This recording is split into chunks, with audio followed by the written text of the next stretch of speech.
want to ask you today whether you are on a mission. I guess I'm on a mission.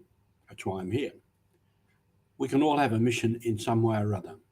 This is Mission Alive. This is Roger from the MSC Mission Office. Jesus was certainly on a mission. We saw that Palm Sunday, came to something of a climax in Jerusalem. Sometime before that, as he was going up towards Jerusalem, it was Peter that stood in his way and said, no, you can't go up there. This is dangerous. This is not a good time. And Jesus said, get behind me, Satan. What I must do is what I must do. I must go to Jerusalem. Jesus has been on mission all his life, especially since the time of his baptism in the River Jordan by John. And he steadfastly stuck to that mission. And he continued with it. And he knew at that time going up to Jerusalem was going to be a time of confrontation, and that he would probably be the worse off, humanly speaking.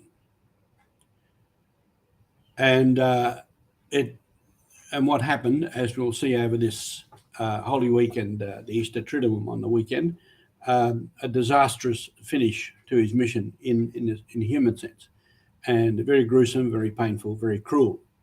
That was the way at the time. And that was the way of a strong, oppressive colonial government at the time. You put down any dissent, perceived or real. So Jesus went about his mission and fulfilled his mission. The church is on a mission, the mission that Jesus sent us on, to go and proclaim the good news, to evangelize the whole world. And we are still doing that. And that is why the missionaries of the Sacred Heart came to this part of the world and went to many other parts of the world, was to proclaim the good news and bring people to the knowledge of Christ. And we are still doing that. And that's why the MSC Mission Office is here, to continue that work. And we say that we continue it in a very practical way through our projects. So the mission continues. All of us are on mission. All of us are sent to proclaim the good news in one way or another. That can be fairly ordinary, or at times it can be dramatic. But we must go through hard times, and we must sacrifice, even if the mission is to live a good Christian family life, even if it is to be a good friend to people and to help people, even if it's to go out of our way and help people, even in this hard economic times. Very few of us are called to the dramatic results of our mission that Jesus went to.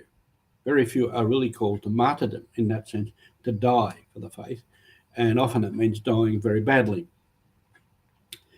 But we are all called to walk that path one way or another, and to continue.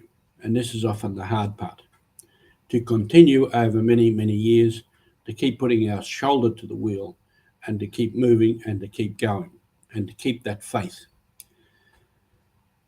And the church has also been through hard times, been persecuted,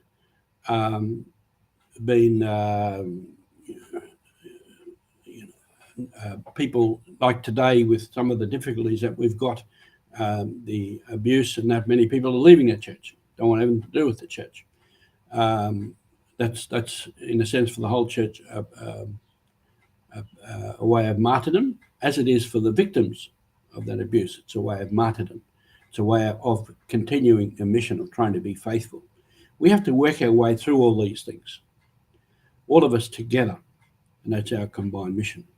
But normally, for most of us, it's to live day by day a good Christian life, day by day, to continue to proclaim the good news by our words, by our actions, by what we do,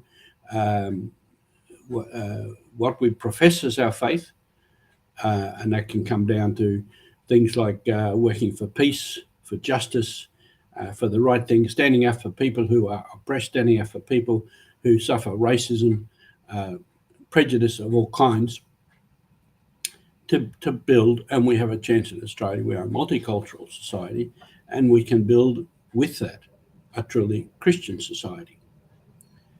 So let us continue on our mission, take Jesus as our example, our model, our guide, the one who commands us to go on mission, and continue day by day with the mission, and we celebrate all that during this Easter period.